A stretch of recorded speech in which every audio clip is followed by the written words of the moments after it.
My early experience in the golf club taught me so much, because golf's a game of rules. You must follow rules.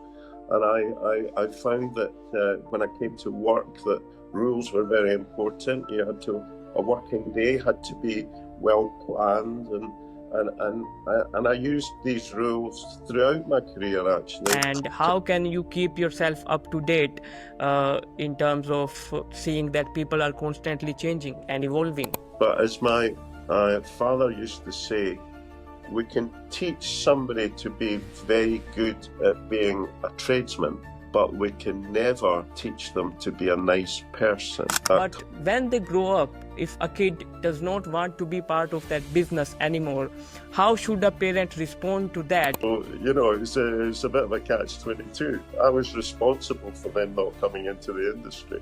Whether my children would have come into the industry anyway and ran the company, I just don't see it. I don't see it. My daughter has brilliant practical abilities, and she, as a vet, carrying out surgery, obviously, she is very practical. And my son is analytical. He speaks languages. He's a brilliant wordsmith. So neither of these, with the qualities that they had, would have even considered coming into the roofing industry, I would suspect. Do you feel that it was a right call to make, like giving a preference to work and to everything and not to your family? And if not, what advice do you have for those guys who are in their 20s, in their 30s and in their 40s? Well, don't take up golf would be my first that'd be my first advice. Do you regret the decision of not making much time for your family? When you get older, you always regret things. I don't. The way I view it is that they wouldn't have had what they have if I hadn't been working. What are the habits or the behaviors that you feel made you successful? In your life, I've always never considered myself an expert. Other people consider me an expert. So that's always a really nice thing when lawyers says, "Oh, Graeme, we need your help on this. We need your advice on this." It's really nice that people come to you with that trust. How do you find roofing different in the UK or the Europe as compared to roofing in the States? Because I heard that only 2% of the roofing operatives in the United States are trained. 2%. Now, in the UK, I would say that that's probably nearer 50 or 60%. So the last question to you is, what is the meaning of life to you? Hey everyone, welcome to the latest episode of the Roofing Millionaires podcast, the only roofing podcast where we don't promote anyone and we don't sell you anything. In this episode, we are sitting down with Graeme Millar, who has been the president of IFD and NFRC several times. I won't stretch the introduction any further, but if you are investing your time watching or listening to this episode, I promise you every moment of this is filled with absolute value. Let's dive in.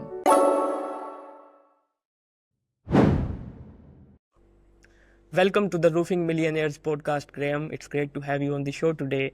How are you feeling today, and how's life going on after retirement? Well, retirement, let's just start with the retirement thing. It's not particularly easy to go from working very hard and working 12 hours a day, most days, to not doing as much.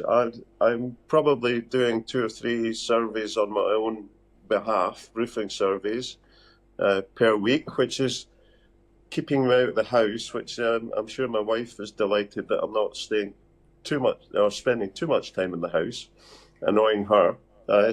Retirement's, I'm keeping well. I'm feeling good. We've had a wonderful summer here in Scotland, so that's been good. I've been able to get out on the golf course and generally just relax a bit more than the previous 46 years in the roofing industry. Yeah, so I'm fine. Thanks very much for asking, and thank you very much for agreeing to speak to me on this wonderful podcast that you have. Thank you. And I have a lot of questions for you regarding the retirement and business and what you did in your career and everything. We'll come back to that. First of all, let's just begin with your introduction. Would you like to give a brief intro of how was your childhood and when did you enter in roofing? How did you enter into roofing and where are you now? Well, my early introduction into the roofing industry came in primary school, really, when my father was a roofing contractor, and in fact, I'm a 5th-generation roofing contractor, retired. So that came about because my school was about 4 or 5 miles away from our house in Edinburgh, the capital of Scotland. I don't know if you've been to Edinburgh, Mohammed, but it's a beautiful city and a wonderful place to grow up. And the great thing about Edinburgh was it has so many old roofs, which makes my life much more pleasant when I'm going around the city and looking up at roofs, as I always do. So my father, because there was a distance between home and school, my father used to wake me up at 6:30 in the morning, and we would get ready to go to work, because I would be taken to the yard where all the men would collect. We had about 60 or 70 employees at that time in the business. So I would get to know, as a 10-year-old boy, get to know all of the men that were working there, and they would spoil me in the morning with sweets and things. And then after my father and the foreman had spoken together and managed to get all the guys out to the relevant jobs in their vehicles and whatever, I would be taken to school after that. So I learned very early how to manage or speak to employees. My father was a very he was tough. He had to be tough. There was so many employees at that time, but he was a very friendly chap. And I would like to think I learned a lot from him. Unfortunately, he passed away when I was 14. Just 4 years later, he had cancer, unfortunately. And that was when the business changed, because my older brother, there was a big gap between myself and my older brother, Ian. He was 24 at that time, and he was given the responsibility of running the company. So that it was a big ask for him. And I basically continued at school. It was tough losing a parent at that age. There's no question about that. But I was looked after. My mum was a wonderful woman. She looked after me really until I started work.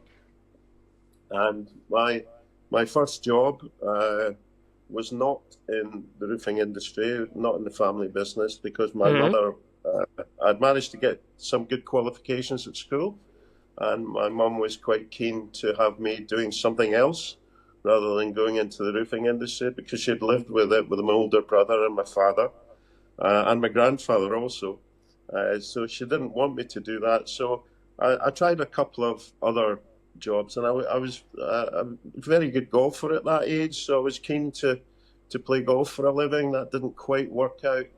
And then inevitably, I ended up as a 19-year-old speaking to my brother and going into the family roofing business at that time. So that just about sums up my early days at school, and also my relationship with my father, which was very good until he passed away, obviously. And then and there was two other uncles, my Uncle George, my Uncle Andrew, and more of them later. But that's when I joined the family business and started to learn the roofing industry at that age. Wonderful. Thank you so much for sharing all that detail with me. And I I just want to know, like, when you are a 14-year kid, obviously you have passed that phase now and you have lived your life phases, you have the experience and the wisdom now. But what were your feelings back then? Because you are 14 years old, and I am assuming that your mother is saying that you don't have to be a roofer. Your father wants you to be a roofer. You want to be a roofer yourself as well. And now you have no father around you. How was that experience, and how did you handle everything when you joined the roofing industry officially? Well, really, how do you handle the loss of a parent at that age? It's really quite difficult. I still get emotional about it now, and that's, it's 53 years later. So yeah, it was a big loss. How did I handle it? I had some good people around me. At the golf club, I had great support from the members of the golf club at that time. I had great support from my teachers at school, who took an interest in me because suddenly they realised that, I didn't have a father to direct me. But my mother was strong. She was strong, and from that 14-year-old to the 19-year-old that started work, you have to mature fairly quickly. And my early experience in the golf club taught me so much, because golf's a game of rules. You must follow rules. And I found that when I came to work, that rules were very important. A working day had to be well planned, and I used these rules throughout my career, actually, to help people that worked with me, but also to stay within the boundaries of the working environment, which, to be honest, to be straightforward, to be tough at times when something wasn't going well. So my experience of losing a parent at that age was probably, in a strange sort of way, a positive thing, as positive as it could be, to turn me into a more independent person, I think. And by the time I was 27, I was running my own business, so all of that helped. I'm fairly sure that the people around me at that time helped me to mature very quickly. Thank you for telling me that, and I agree that it's been 53 years and I haven't lived that life, but you are still emotional about that. And back then we didn't have social media as well. We didn't have all these illusions, but you had the right people around you. And what I feel is that even the right people, they can't fulfill that gap, but what they can do is that they can show you the next big thing, like they can show you the direction. And I don't know from where I'm having this question, but nowadays we have these speakers and the coaches online like Jordan Peterson. They say that a boy becomes a man when his father dies, and you have to have that experience in order to become a man truly. So do you feel that you need to have that experience as early as possible in order to become something that is concrete and that is undestroyable? Yeah, I think there's no doubt that you mature quicker on the back of losing a parent like that. It must be horrible for those that lose both parents. I'm not sure if how easy it is to cope with that. But having the support that I had, and latterly my brother became, because there was such an age gap, there were 11 years between us, he became a bit of a father figure for me also, particularly when I joined the business. And my Uncle George was a supporter of me. He helped me. He wasn't as close to my father as my other uncle Andrew, and more about him in a little while, but because he was the father that I didn't have. Uncle Andrew was the man that purchased Bain and Irvine, the company that I managed for a long time. He purchased the company in 1974, and it was with him and his mentoring that turned me into I would like to think, the person I became, because at 27 years old, I took over Bain and Irvine as managing partner.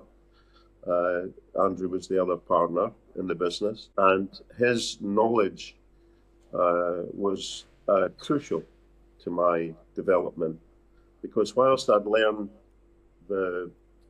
very much the practical side of roofing, mainly slating and tiling.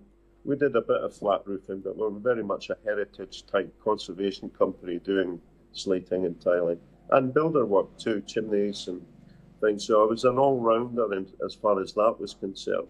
But what I didn't have was the management ability at that time. Whilst I was a director of William Millar and Sons, the family business in Edinburgh, latterly, before I went to Bain and Irvine, my knowledge of managing people really came from the influence from Andrew Millar, my uncle, who was the older brother of my father. He was crucial to that development. There's no question. Amazing. And I agree that we need to have people around us that genuinely care about us. And it's so. My next question is, Graeme, that you are 14, you lost your father, and you officially, you entered into your roofing company, and your brother is there to guide you, your uncle is there to guide you. And speaking of knowledge, you had the knowledge about roofing since your childhood, but at times what we are seeing when we are away from something, and when compared to when we are actually in that circle, we feel that there are so many things that we don't know, even though we assumed that we know some things. So what were the things or the knowledge that you experienced that you don't know when you became the MD, or when you joined and started working with the people? Well, the first thing you learn is that supervision. How to supervise people, how to get the best out of people, because not everybody's different. Every employee I ever had something different about them. Some needed a tougher environment to work in. You had to be quite tough with them because they were a little bit indisciplined. Others were quite emotional and needed an arm round the shoulder. So the first thing you had to learn, and Andrew was fantastic at this, Uncle Andrew, was pointing out the differences between those that needed a little bit of a kick sometimes, not literally, and those that needed emotional support. And that is to get the best out of them. Some people just needed a real push. Others needed a little bit of tender care. And I felt I became very good at that relatively quickly. Like everybody, I had my moments when days were not going well and the voice levels would rise.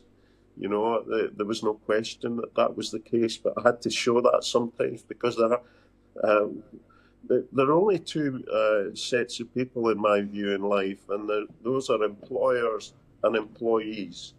And I can always tell the difference between the potential employers in my business and those that are just going to be, I say just going to be, it's a vital job, but who are going to be employees for the rest of their life because they're comfortable within that environment. They don't want to push themselves to run or own a company. They just want to work for somebody else. So there's two sets of, there's a balance there between those that can run a company and own a company and those that want to work in that company.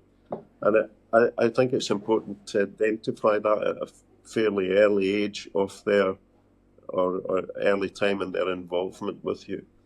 I've had over the 37 years that I was managing director of Bain and Irvine, my company, I don't really think there was many occasions when the voices were raised to a level which was uncomfortable.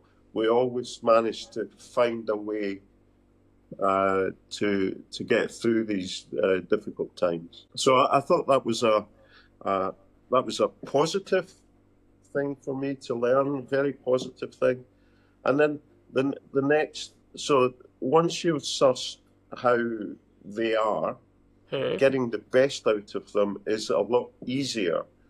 Best out of a man, or well, unfortunately, we didn't have any women working in our slating and tiling industry, apart from administration in the office.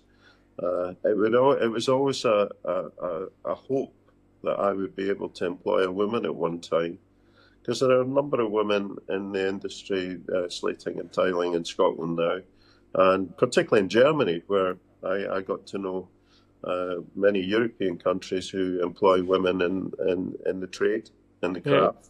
And I think that's a fantastic thing. So I always wanted to employ a woman in the industry, but it never quite happened in my career. But getting the best out of somebody and seeing them progress and getting to a level where they're a craftsman or craftswoman in some cases, where we can see that improvement.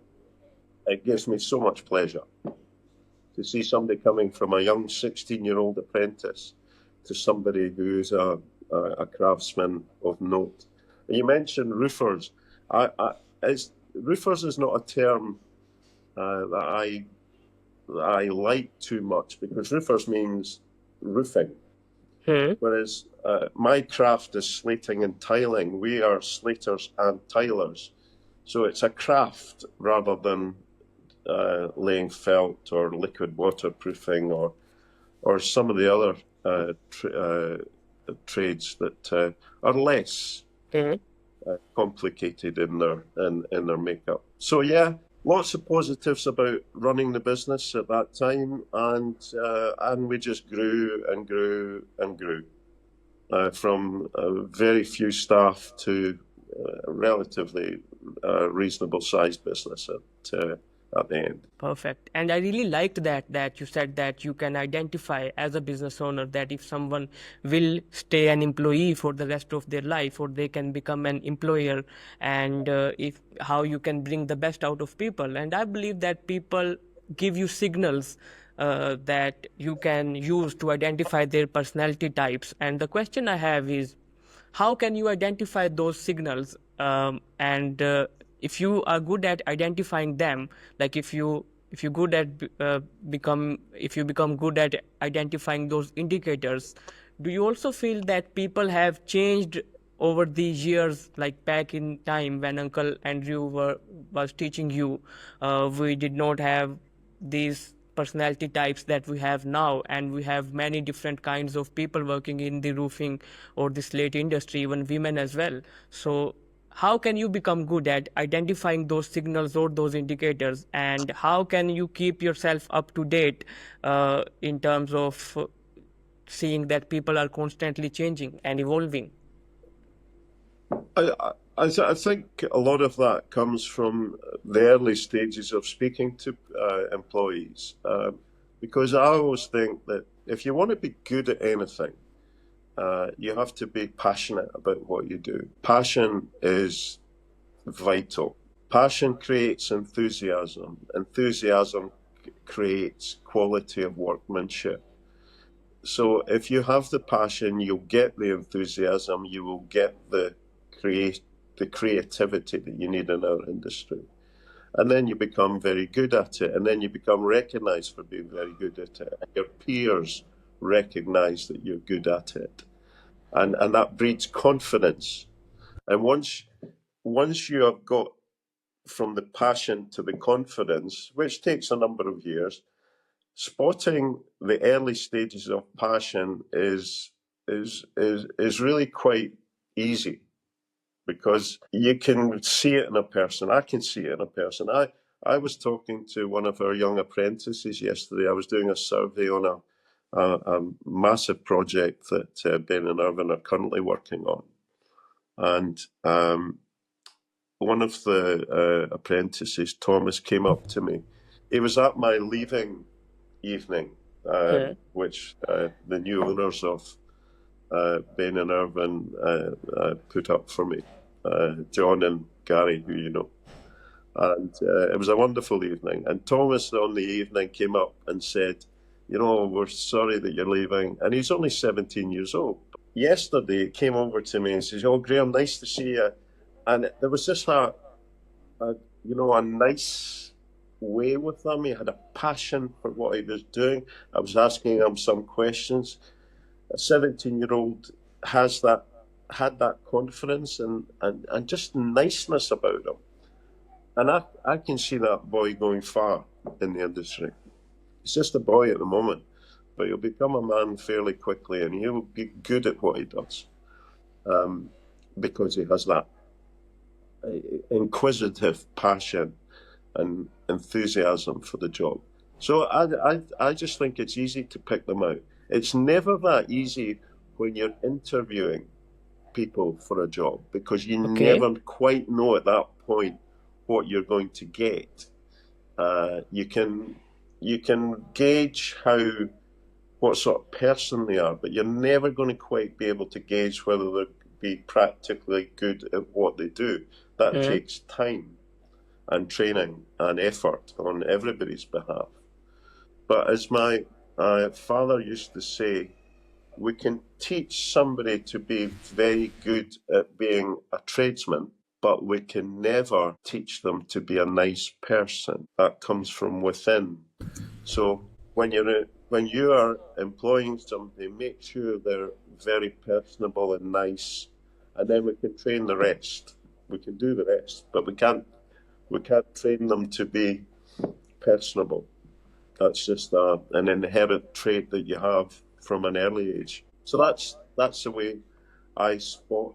To answer your question, is to spot that passion and that enthusiasm at an early stage, and and we can work with that. Okay. And speaking of passion, Graeme, you mentioned that you had that experience with 17 years old, and I believe that people can smell success, and you smelled success from that young kid. I was speaking to a contractor in Colorado yesterday, and he was telling me that people just don't want to work, and they still want to get paid in millions. And the boy that you just met, the experience that you had, is quite rare now. Do you believe that we don't have that passion that much common in people nowadays? Mohammed, the world has changed beyond, in my 45, 46 years in the industry. It's changed beyond change. Young people now are they're moving into IT. They're leaving school and going to university. When I was young, most of my mates at school, my friends at school, went into trades. They didn't go to university. So I think we're losing a lot of potential tradespeople who go to university, perhaps because they're pushed a bit by either their peers or their parents to utilise the education they've been given and want to further educate themselves and go into an environment which might be finance or IT or something else.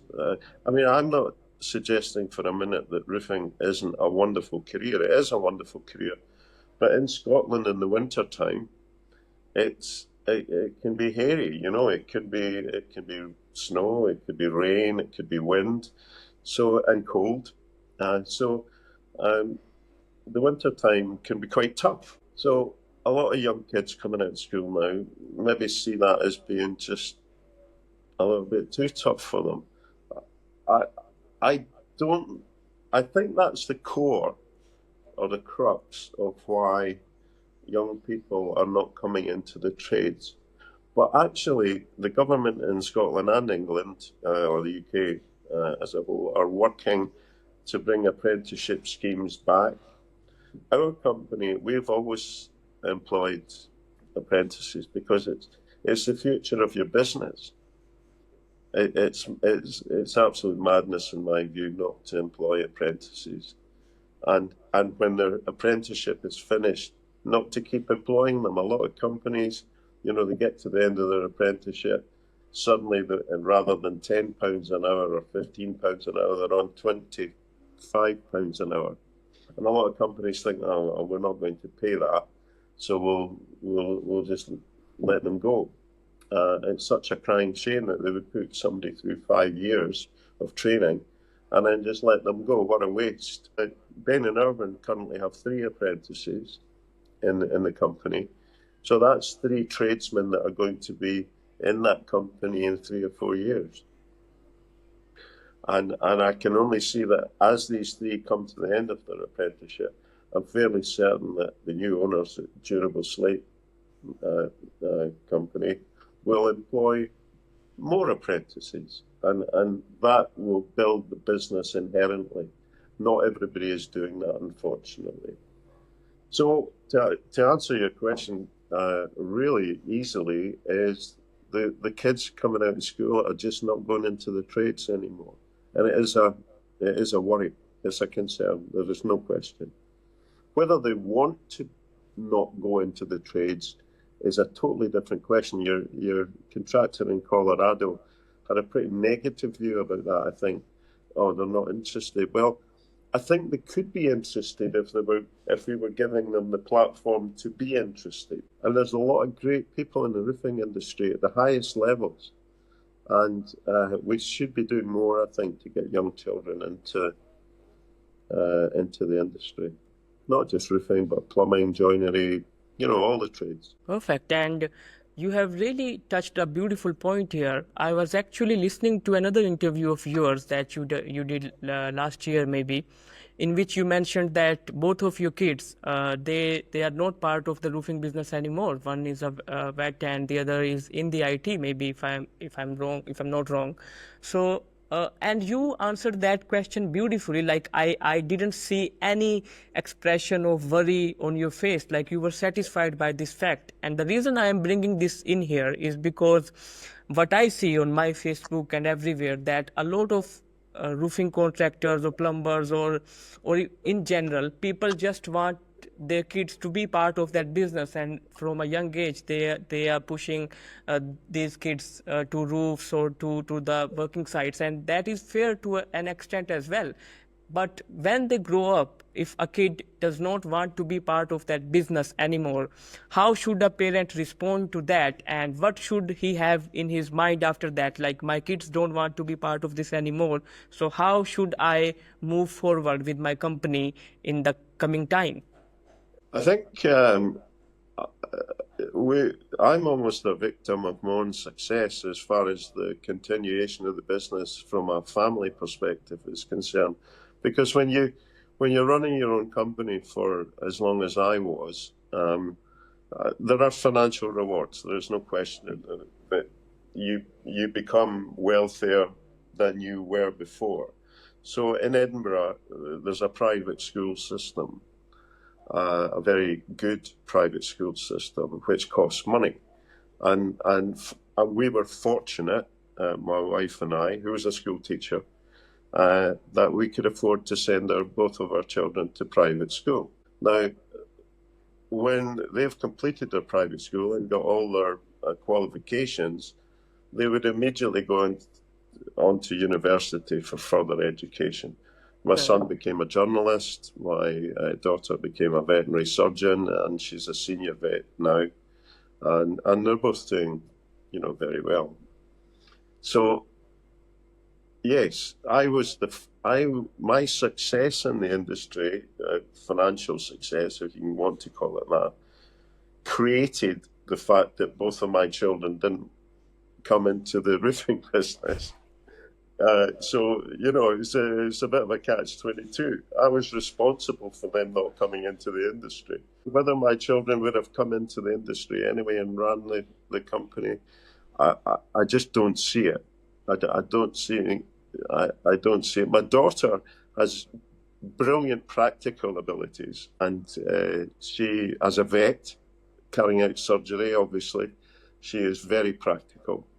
And my son is analytical. He speaks languages. He's a brilliant wordsmith. So neither of these, with the qualities that they had, would have even considered coming into the roofing industry, I would suspect. So yes, did I do the wrong thing, sending them to private school so that the business didn't continue? As a fifth generation contractor, I had no real responsibility to make it 6 generations. It had to stop somewhere. So I was happy that it stopped. And then that created an issue of what I was going to do with the company. And I dare say we'll come on to that later. But yeah, the kids are happy, and that's the most important thing, isn't it? You also mentioned just right now that you understood that you had to stop somewhere. Where did that come from? Like many people, they don't have those boundaries, or they don't know when to stop. And when you have worked generations over generations with a company or with an industry, you have your emotions attached to that industry or to that company. So how did you get over all of that? Oh, well, do you know, when you've been doing it as long as I was, and I didn't only just run Bain and Irvine. You know, I was on the committee at the Scottish region of the National Federation of Roofing Contractors. I became chairman of that region. I was then asked to represent the Scottish region at on the main board of the National Federation of Roofing Contractors. And then they saw something in me. They made me a junior vice president, then a senior vice president, and then I became president of the National Federation of Roofing Contractors in the UK. I was then asked to go onto the board in 2014 of the International Federation of the Roofing Trade.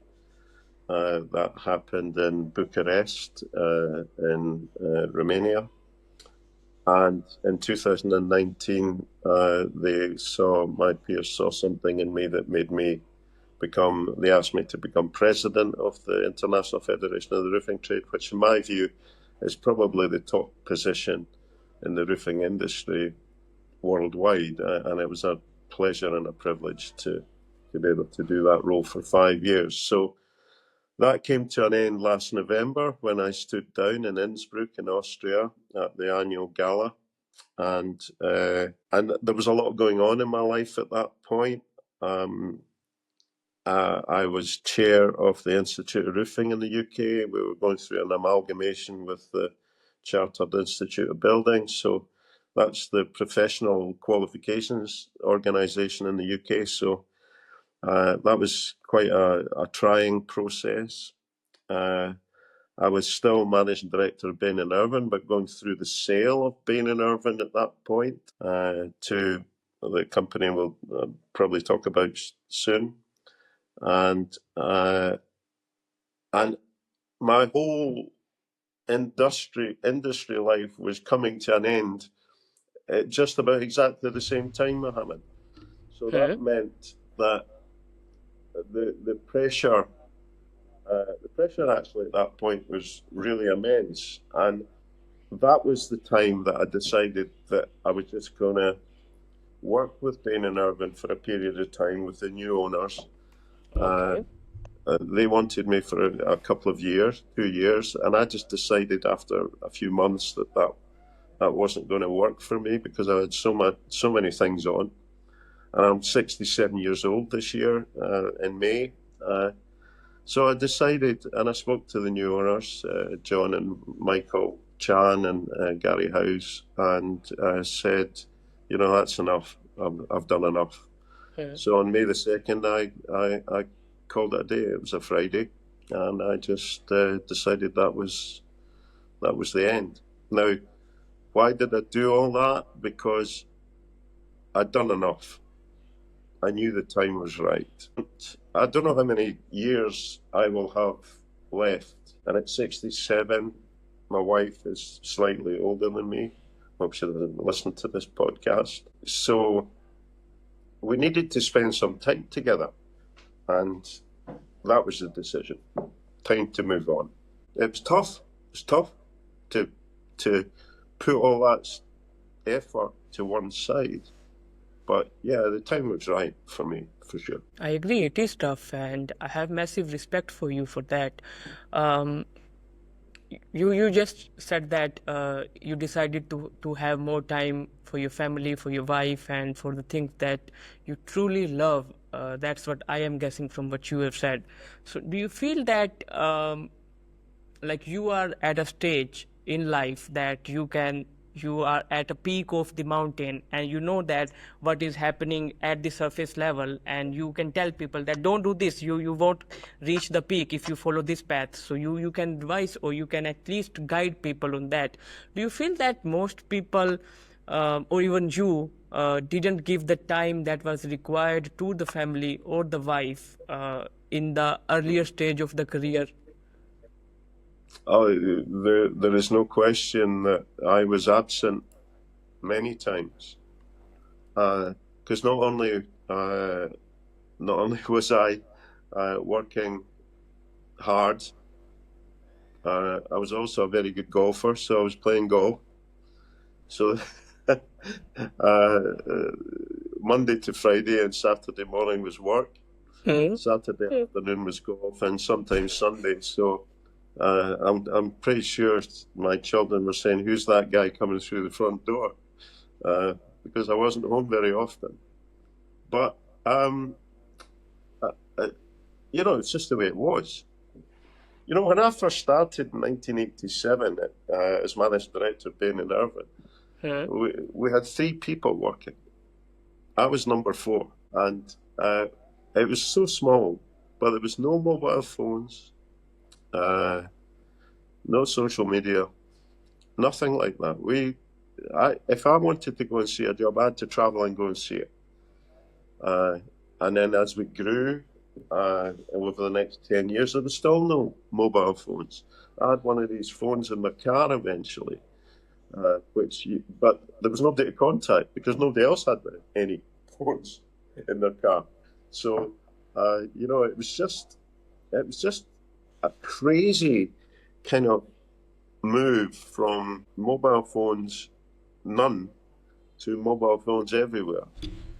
And even when I got all the teams' mobile phones, I thought, wow, that's a big move. But what a difference that made to my life, because it meant I could speak to them on a regular basis, if they had a problem. And when I look back, I think, how did I manage to do it before? The reason was that I had to go to every single job and look at everything, taking up time, valuable time. So, yeah, modern technology has been a fantastic boost to the industry. There's no doubt about that. But it's created in other industries where kids are maybe more interested in getting into rather than going into the trades. So I've just thought about that just now. So yeah, big changes, massive changes in the industry, which some for the better, some maybe not so. Okay. Let's say someone is young and they are in their 20s or in their 30s or even in their 40s, and they are watching or listening to this podcast. Do you feel that it was a right call to make, like giving a preference to work and to everything, and not to your family? And if not, what advice do you have for those guys who are in their 20s, in their 30s, and in their 40s, and they are in the hustle, and the hustle is required nowadays in order to become something meaningful? So, do you feel that they should give more time to the family, or how should they manage all these things? Well, don't take up golf would be my first. That'd be my first advice. Don't take up any hobbies because you're not going to have time for them. I would. I don't know the answer to that. What I would suggest is that they should spend as much time with their family as they can. I didn't do it. It hasn't resulted in anything detrimental to our family kind of relationship. It could be better, and maybe I was absent too often. But Norma, my wife, has been the rock of that. She was the one. She was the educator at home. She was the one that had the kids when I wasn't there.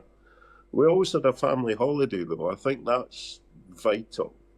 We would take 3 or 4 weeks in the summertime and go abroad, or we had a home in Florida for a while, so we would go there. If you could spend good, worthwhile time with your kids, and of course your wife, that's vital. Because there are so many people who, or in our industry, there's so many young men who work like all the time, and that leads to stresses and strains within the family relationship. My wife and I had been married 40 years the other week, and celebrated our ruby anniversary. And the amount of people that I spoke to when we were away, and they say, "Oh, 40 years, that's amazing." Well, I suppose it is. I suppose in a way it is amazing that Norma managed to put up with me that long, you know. But at the end of the day, she's probably stayed with me because she likes me a little bit, you know. We're still pretty good friends. So no, that's I can't advise a young man on how he wants to run his life, because you know, I speak to lawyers quite a lot because they instruct me to do the odd survey and whatever, some litigation work, some rogue trader work through Police Scotland, and acting as an expert witness in the courts. I still do a bit of that. So who am I to advise a young man what to do in relation to the time they spend at work? Because if you don't have that passion and enthusiasm and work ethic, you'll never make it anyway, I'm afraid. Do you regret? It doesn't land on a plate. Yeah. It doesn't. You know, there's a great saying, you make your own luck in life, and that comes from hard work and passion. Perfect.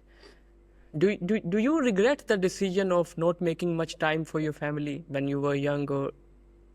Or you know, when you get older, you always regret things. I don't. The way I view it is that they wouldn't have had what they have if I hadn't been working, and I just. Both my children have been well educated, and they're doing well. They have nice partners. They have great partners in their lives, and no, I regret it. It's a difficult one, Mohammed. There's loads of things I regret. I could have done better. I think we could all look back and say, "Well, I wish I'd done this and I wish I'd done that." But there's not much mileage and regret, I never think, because you can't change the past. You can change the future, but you can't change the past. So always think about what you're going to do next rather than what you did yesterday. What is it they say? Yesterday's history, tomorrow's a mystery. So, you know, but it's not for me advising a young man what to do with his personal life. They either do it or they don't. okay, I and mean, it must be nice to go to work at 9 o'clock in the morning, come home oh yes, to your family at 5 o'clock in the evening. yes. That must be a nice thing to do. I don't know if are you a family man? Are you married with No, kids? no. No. Well, you've still got to experience all that. But it must be nice to do that. But that was never my life. It just wasn't. I'm You can't coming build a back to that. successful business. Sorry? Yeah, I'm coming back to that. Like you just said that it's a nice life, and you also mentioned that nowadays people hear that you and your wife have been together for 40 years, and it's like, wow, 40 years, it's an achievement. Well, it's not. It is completely. It's not normal for people to hear that you and your wife are together for 40 years, or you or your wife have been together for all your life, because it has become so normal for people to stay together for a few years and then have different interests, or just get separated over a small argument. And even with social media, even with all this information, even with all these people around you, you have access, like I have access to you, you have access to me, we still have that gap. And at the same time, people are telling you that this 9 to 5 thing, that isn't good as well. What is the true thing, and why do you feel this is happening?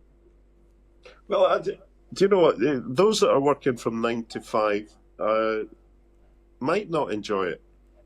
They might not like being in office from 9 o'clock in the morning till 5 o'clock at night, but they need to do it because it's a job and it feeds their family and pays for their home or pays the bills, you know.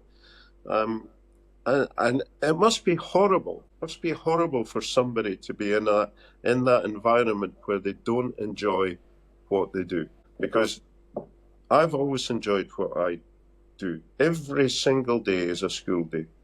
Every single day I would get up in the morning, full of enthusiasm, even if it was raining or whatever it was, because I knew that there was so many things to do, and that by 6 o'clock in the evening, it felt like I'd only been out for 2 or 3 hours because the day just zoomed past.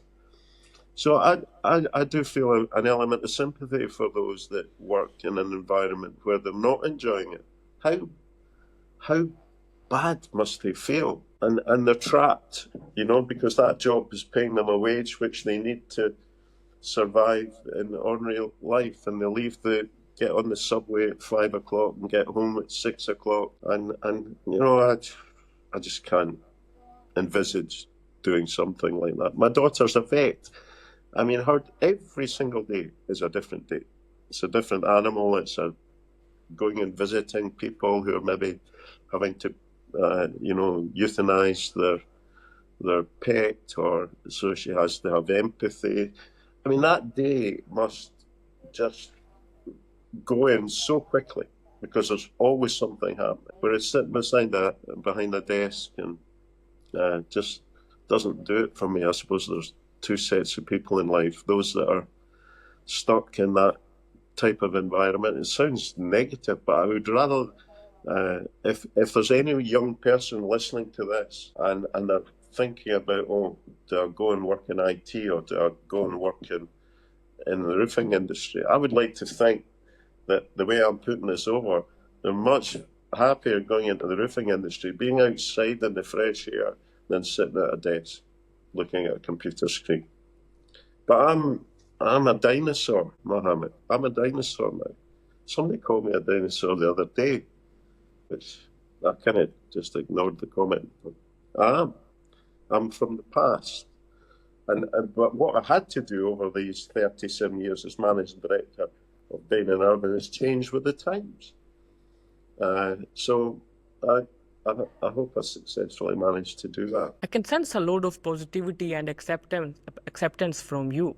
And you also mentioned that you started every single day with the same enthusiastic behavior and the mindset. And I personally believe that success is a lot of the mindset thing. And if you have the right mindset, you can achieve anything that you have in your mind. What are the habits or the behaviors that you feel made you successful in your life? Well, I think, again, going back to the passion I have for my industry and the knowledge that I've created over time have been my driving force.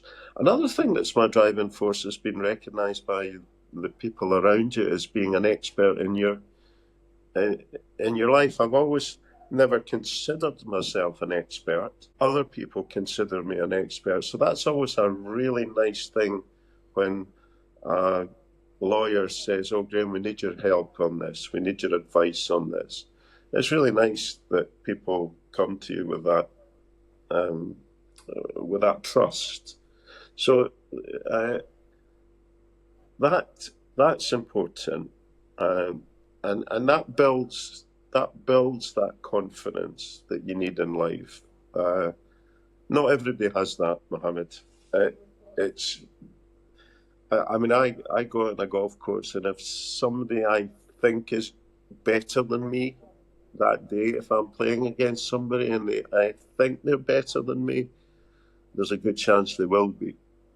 You must go into a competitive environment with the knowledge that you are the one to beat, not the other way around. And the roofing industry is extremely competitive.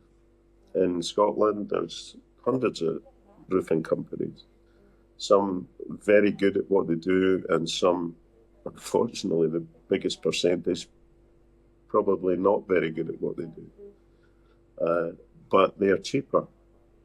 So therefore, the people we are in a cost crisis at the moment in the UK. The whole world is suffering from inflation and other monetary issues at the moment that we're all trying to solve. And so people don't have as many pounds or dollars in their pocket. So they'll go for the cheaper option. And unfortunately, the cheaper option turns out to be the more expensive option moving forward, because you have to get it redone, or you try and get that company back and they don't come back. And I suppose that brings me on to the industry as a whole. My ethos is always, and it came from my father when he told me, Graeme, just do a good job. And if something goes wrong, just go back and fix it. Because if you do that, it's better than an advert on the back of a bus. Now, that might not mean anything to you, but buses used to carry adverts for tradespeople on the back. So when you're driving behind a bus, you would see an advert for a roofing company or a plumbing company or whatever it was. I said, you can advertise and market all you like, but just do a good job.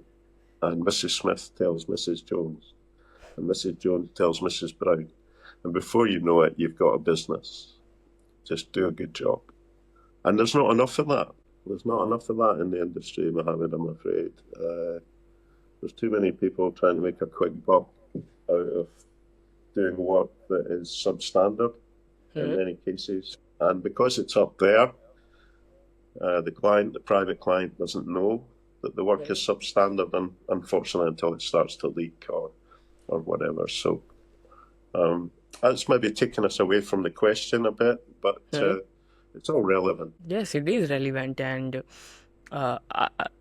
speaking of the crisis and the market and being the cheapest bid, I think that is an issue we have all around the world. And you are right about that too, that if you don't have good service, no amount of fancy ads or marketing or exclusive or advanced sales technique can save you if you don't have the good service to back that up. That was actually my next question. How do you find roofing different in the UK or the Europe as compared to roofing in the States?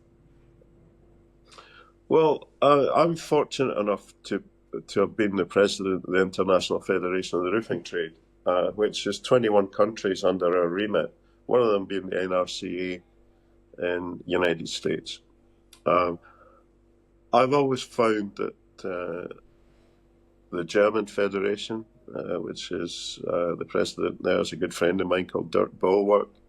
You should speak to Dirk maybe if he's got time. He's a busy guy, but he would be worth an hour or so on your podcast, and I can set that up for you if you want. I'd love to. Yeah. Dirk, the German Federation, they have a craftsmanship type apprenticeship scheme that goes all the way through to from a young person to a craftsperson. And in their case, there's many women involved in that. Their roofing contractors or roofers, tilers and slaters, are recognised by the other industries as being up there. Their tradesmen are considered, and women are considered, to be very important in the industry as a whole, the construction industry as a whole. In the UK, and that's relevant to other countries in Europe. The UK is not in Europe anymore, but in the UK, we're considered as a roofing contractors down here somewhere. Joiners are always been at the top, plumbers, electricians, and then us. Now, what we've been trying to do in the UK for a long time as members of the NFRC is to grow that reputation. And I think we're getting somewhere in that regard. But what I've found in the United States with my working with Gary and John and Michael and the wonderful people at the NRCA, I have to say, I hope they're listening to this because they deserve plaudits for what they do. McKay Daniels, who's their chief exec over there, I think that's his title. He's the boss anyway. McKay and all the boards that the NRC have created are fundamentally going down the training route. Because I heard that only 2% of the roofing operatives in the United States are trained. 2%. Now, in the UK, I would say that that's probably nearer 50 or 60%. So the USA have got a long way to go as far as that's concerned. But that was a few years ago, and I know for a fact that the training programs that the NRCA are putting into place will inevitably have an impact on the quality of the industry over there, that's for sure. I think they're behind. I know for a fact they're behind Europe in relation to training, but they're catching up quickly, and it's down to the NRCA and good people. You need good people in the industry to help those that are struggling, and the NRCA are full of good people. The IFD, the International Federation of the Roofing Trade, are full of good people too. The presidents of the various countries that run these organisations with the boards, everybody is trying to achieve the same thing, to make the industry better. As far as making it better, that creates a scenario where more young people will inevitably want to come into it. And if you can create that environment for young people to come in, you will increase the numbers coming into the industry. It must happen.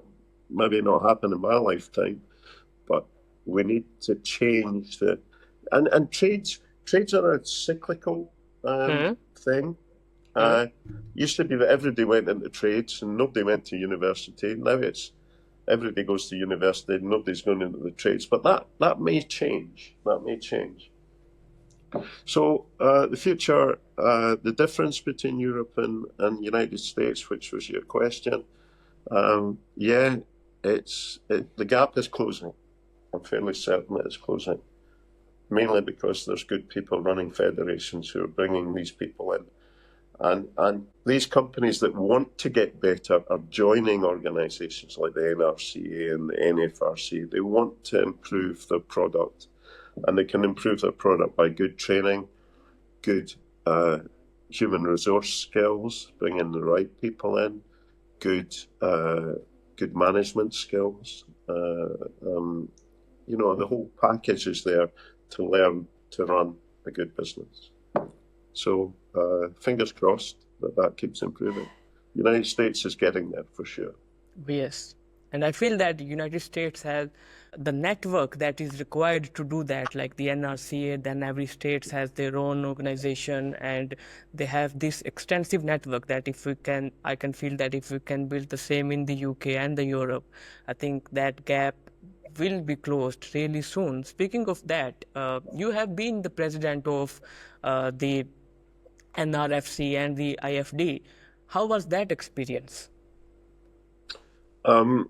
These are fantastic experiences. It's a privilege and an honour to lead organisations like that.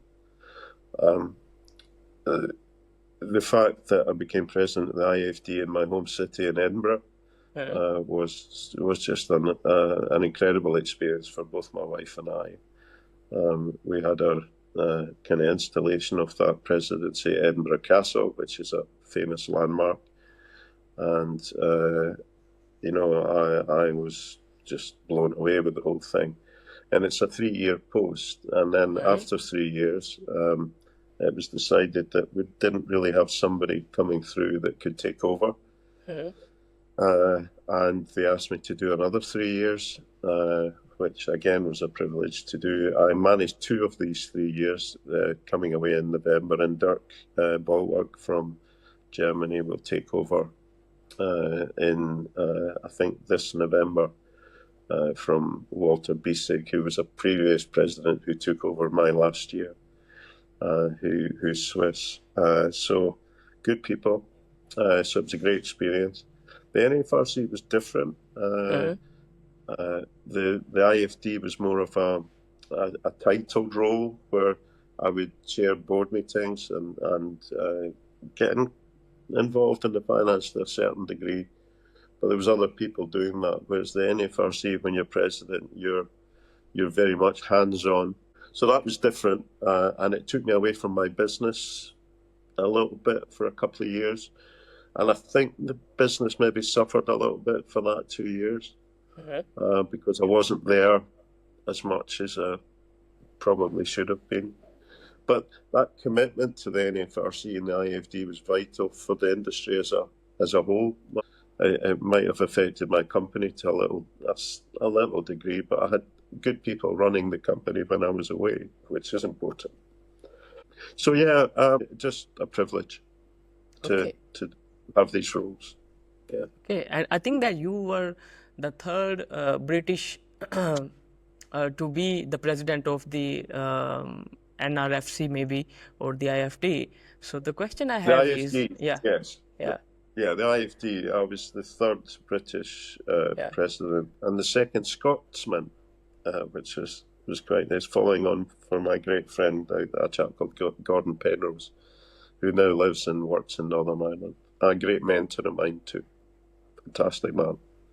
So as far as the NFRC is concerned, everybody was British.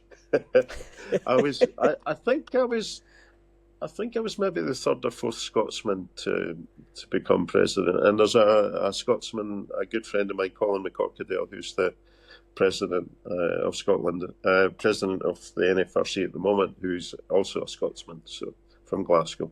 So that's nice to have. Cool.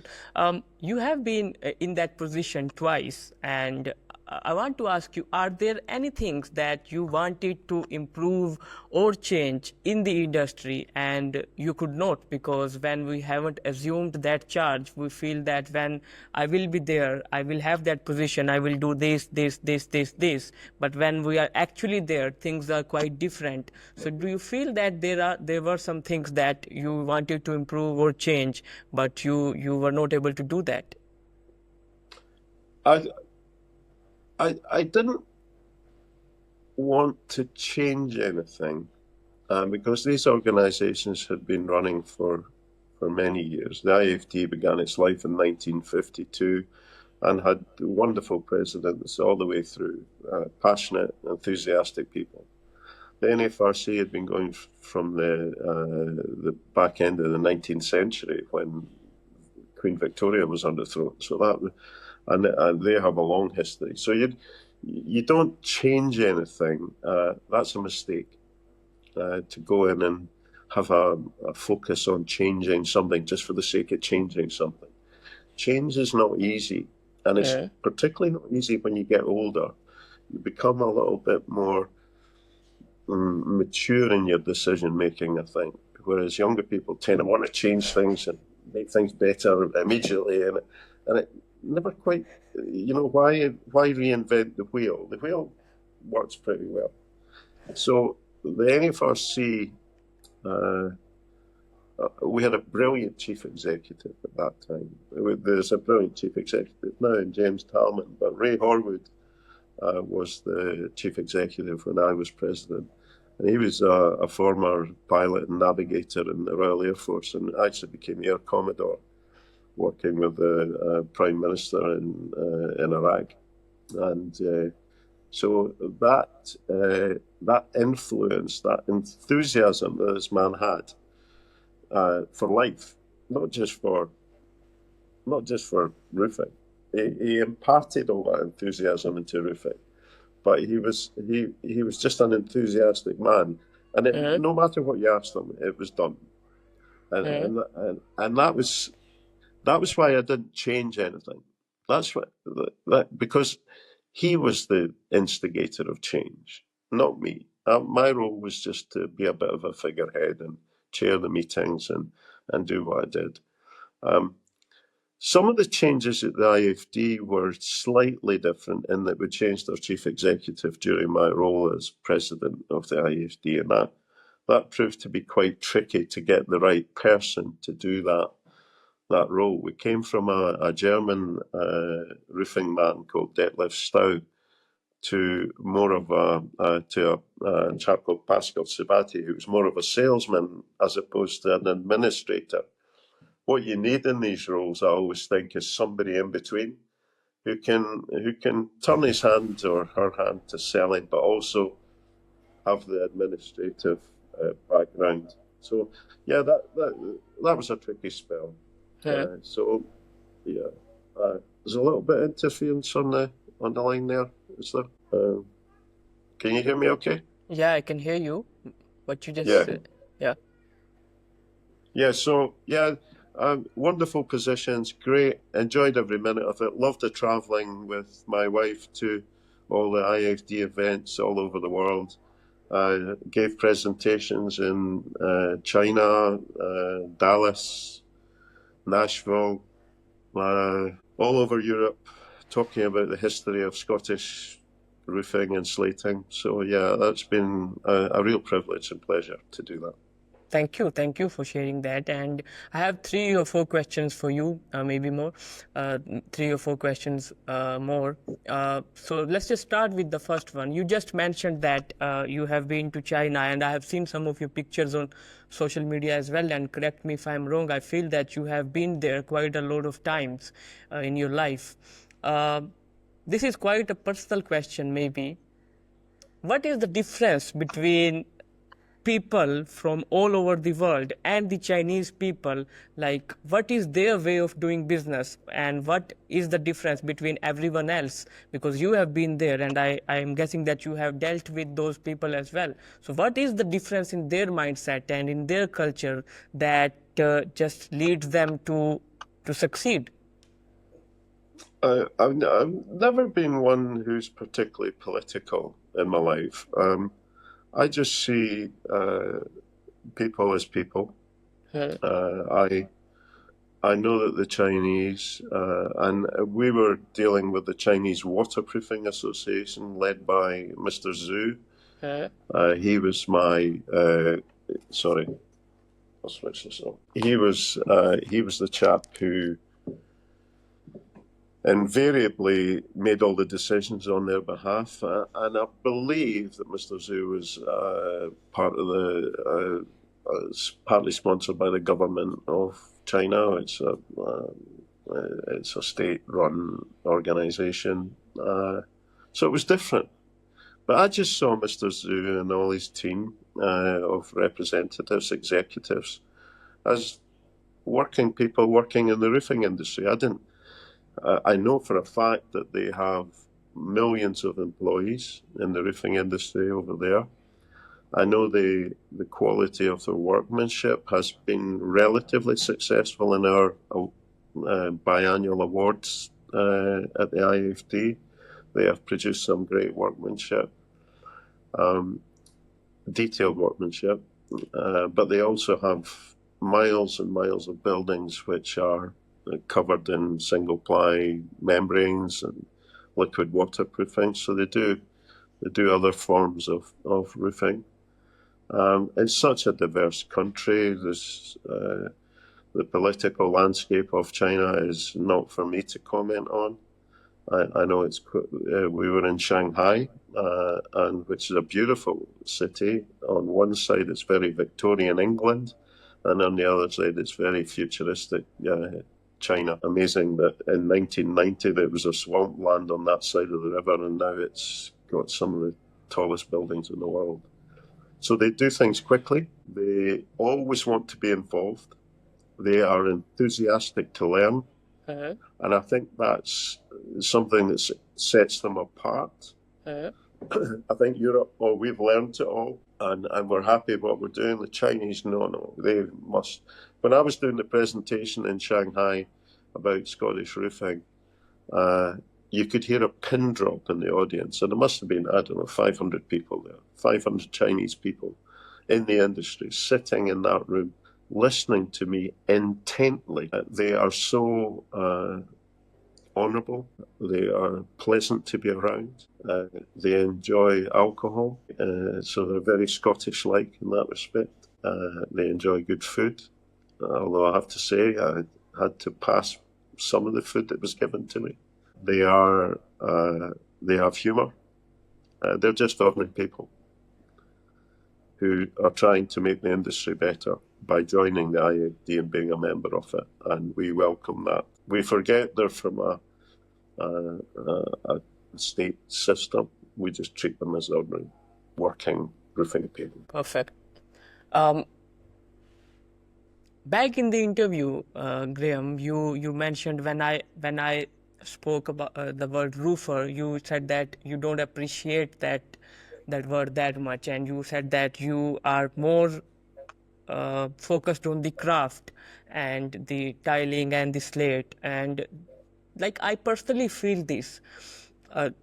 People don't. I am an engineer, by the way. I'm an electrical engineer, and I have studied, like, I had friends in civil engineering as well, and I know the design and architects. I feel that people don't have that design sense nowadays, although I'm not an expert to comment on this. But like, what I see is that we only use the black and the gray color or the white, and everything is just black and gray or silver.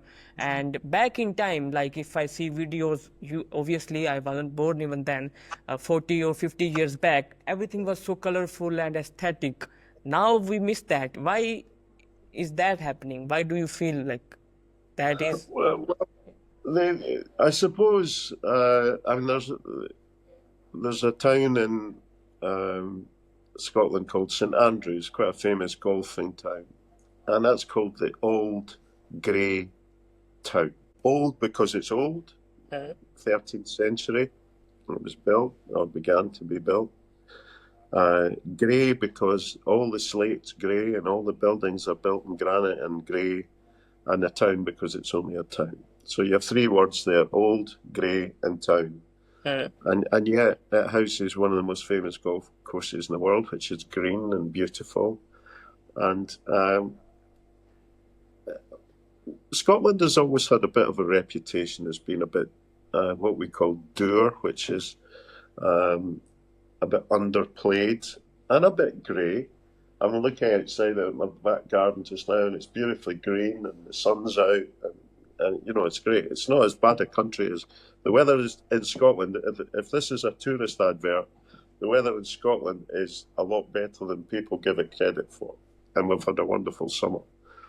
But you're right that it's difficult when you're dealing with heritage properties to make them look anything different from what they used to be.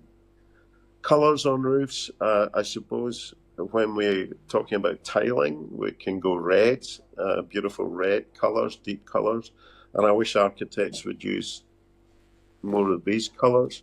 But as far as facades on buildings, yeah, you could colour them up a bit, make them a bit more exciting. If you go to Amsterdam or Copenhagen or some of these European cities who've got old parts of the town, but modern colours. And yeah, I think architects could and surveyors could maybe bump it up a bit colour-wise. Aesthetics are very important to me. They've got to look right as well as function well. So, yeah. Okay, my second last question to you is, you started the interview and you mentioned that about your uncle Andrew, and I felt that you were so close to him, and you also mentioned that he mentored you and he gave you advice and he taught you the lessons that you needed at that time. What are the top lessons or the learnings that he gave you, and that you feel that should be passed on to the next generation as well, for business or for personal life? I suppose honesty. Always be upfront and abrupt sometimes, but honest with your clients. Never say you can do something you can't do.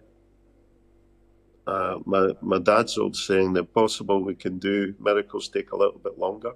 It was an old saying of his, but never promise anything that you can't do, or within a time scale that is just impossible. Always be upfront with your client. If it's going to take 10 weeks to finish this project, tell them it's 10 weeks. Don't tell them it's 4 weeks or 5 weeks. So that's number one. Number two, just do a good job. Now, that was his philosophy as well. He had a very successful family business within our family business setup. He was an engineer like yourself, structural engineer, very knowledgeable man. He could make anything. His attention to detail in everything he did was vital, and that was passed on to me. He would never let a stone turn over without having a good look underneath. He made sure that the work was of the highest standard. And then he said to me, and it doesn't matter what it costs, because your client, if you're dealing with well-heeled people with reasonable finance, they won't care about the cost as much as they'll worry about the quality. So you can cost it any way you like, but you'll soon build up a reputation for quality. And amongst the lawyers in Edinburgh, we had the reputation of being the Rolls-Royce of roofing companies, which was always something that I treasured. I got embarrassed about it sometimes because it meant expensive. A Rolls-Royce would be expensive to buy, but it would last a long time. And I suppose these are the three things: honesty, have a passion for what you do, but price it in a way that you're going to make a profit. Don't be a busy fool. Make sure that if you're going into an environment where it's going to take 10 weeks, tell them it'll be 12 weeks. And then when you do it in 10, it's a bonus. Client's happy. Make sure that you do not ask for a penny until the job is finished. 100%. That doesn't happen now. People are wanting upfront money halfway through the project. And I get that. I understand that you've got cash flow. But if you don't have a cash flow issue, wait till the end. And in the private village environment that we have in Edinburgh, where it's mostly professional people that live here in big houses, that's your marketplace. Go to where the money is. Thank you for sharing that. And I really loved the conversation with you. I just love your presence, and I have so many more questions for you, but I know that we are short on time here and that's going to take way longer. Maybe we can sit down again next year. I loved your answers and your personality, by the way. So my last question to you is, Graeme, that you have lived for 67 years in this world, and I'm 25, and I feel difficult like living that much and facing what the AI and what everything is going to bring to us. So the last question to you is, what is the meaning of life to you? Oh, it's the meaning of life would always be happiness and family. I would think that's, I don't know how long I've got to live. Nobody knows. And I mentioned that I wouldn't have any regrets. I don't have any regrets. I'm looking forward. I'm going to enjoy the rest of my life, because that is the meaning of life. You have to have some time to enjoy. I hope I keep fit enough to enjoy it, because again, you never know what's around the corner. Meaning of life, family, health, and wealth is not important. Okay. Health and wealth. Health is far more important than wealth, because if you don't have your health, you don't have anything. So, look after your body, look after your mind as much as you can. And keep busy until it's time not to be busy. And I'm right at that stage now. I'm still pottering about meeting people.